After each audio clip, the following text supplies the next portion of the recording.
Madame la Présidente, il s'agissait du projet de loi C-33. Maintenant que nous savons ce qui fonctionne et ce qui ne fonctionne pas, mesurons les conséquences du fait que de ce qu'a choisi de faire le gouvernement. Nous savons quels sont les ravages de la politique gouvernementale. Nous pouvions tous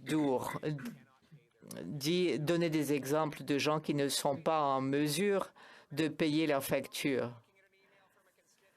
Là, un député d'en face prétend que le député est en difficulté parce qu'il regarde un courriel de son commettant. Peut-être que le député d'en face devrait en faire autant, ce serait une bonne chose. Je comprends que si elle regardait ses courriels, ça pourrait la faire se sentir coupable. Il y a des mères célibataires qui lui écriraient, qui diraient qu'elles doivent sauter des repas ou qu'ils ne peuvent pas payer leur hypothèque.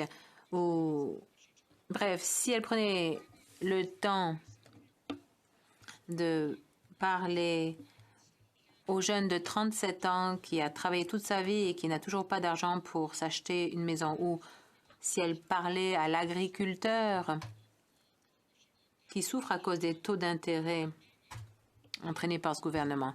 Peut-être que si elle faisait tout cela, elle serait moins arrogante et elle n'appuierait pas toutes ces mesures inflationnistes de son gouvernement. Elle devrait écouter les gens qui payent les factures ici.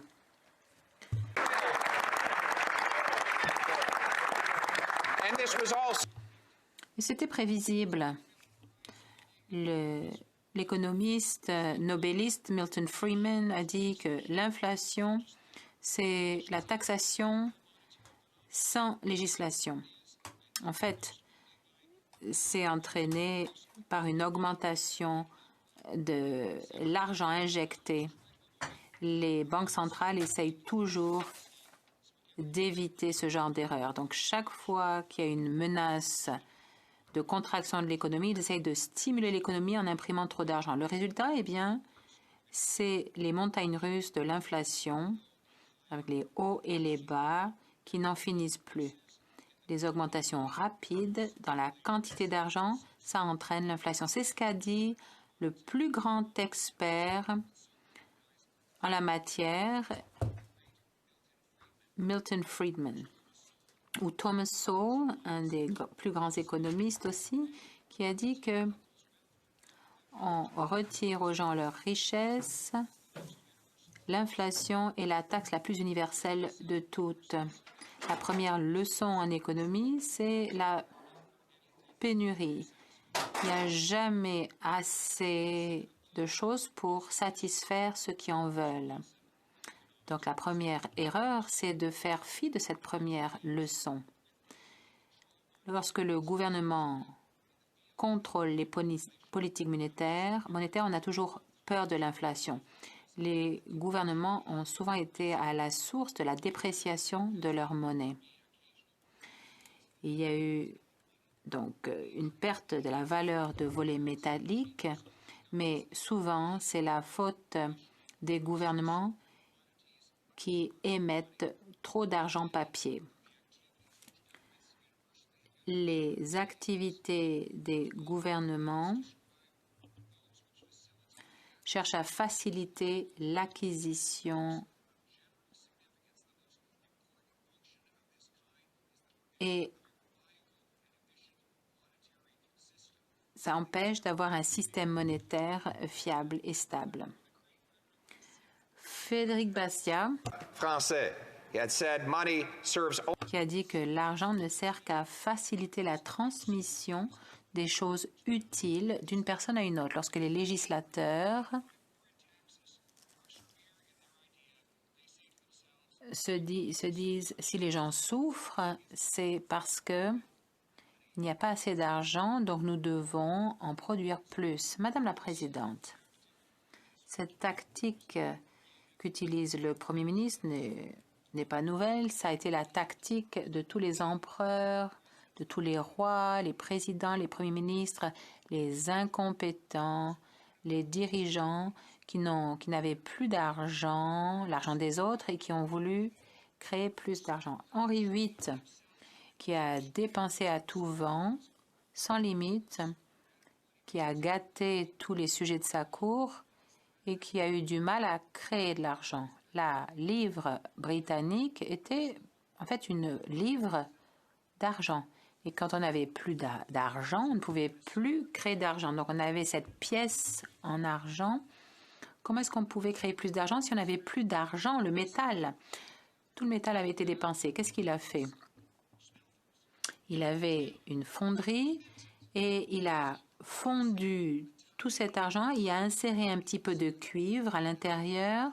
Tout cela a été recouvert d'argent. Il a pu multiplier le nombre de pièces. Je suis sûre que vous avez hâte d'entendre le reste de l'histoire. Je veux rappeler à nos collègues qu'ils ne devraient pas discuter entre eux ou essayer de répondre à certaines des questions rhétoriques du chef de l'opposition officielle, parce que ce n'est pas encore le temps de répondre aux questions. Mais je rappellerai à nos collègues de faire preuve de respect à l'égard de l'orateur, du député qui a la parole. Je suis désolée, je voudrais aussi rappeler aux députés de ne pas utiliser les noms de leurs collègues, mais d'utiliser le nom de leur circonscription ou le titre. Donc je demande aux députés de se taire, de rester silencieux. S'ils ont du mal à être silencieux parce qu'ils sont assis les uns à côté des autres, je peux faire comme le font les enseignants et les séparer. Bon, le chef de l'opposition officielle, je sais qu'ils ont hâte d'écouter le reste de mon histoire, c'est pourquoi ils piaffent d'impatience, ont du mal à se retenir. Alors, qu'a fait Henri VIII? Il a inséré un peu de cuivre à l'intérieur de ses pièces pour multiplier le nombre de pièces. Mais il y a eu un problème. Le problème, c'est qu'il a mis son visage sur ces pièces de monnaie. Et son nez dépassé et l'argent disparaissait puisque le nez se frottait dans les poches des gens à chaque fois. Et quand un Anglais a pris cette pièce et a vu que plutôt que de l'argent, il voyait du cuivre et il savait que le roi avait essayé de les entourlouper et de les voler. Est-ce que les prix avaient augmenté pendant la même période? Oui, parallèlement à la quantité d'argent qui avait été produite.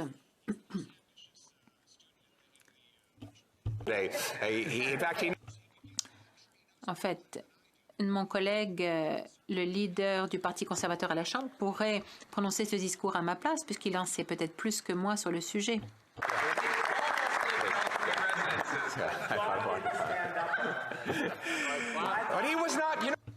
Vous savez que Henri VIII, malgré cette créativité avec cette pièce de cuivre, ce n'était pas le plus créatif ou le plus ingénieux. Dionysos a été plus créatif encore pour générer plus d'argent. Dionysos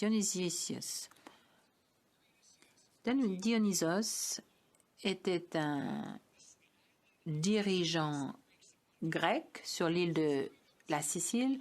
Je sais que maintenant c'est l'Italie, la Sicile, mais à l'époque, la Sicile était grecque. Et Dionysos n'arrivait pas à contrôler ses dépenses comme Henri VIII, il n'avait plus d'argent.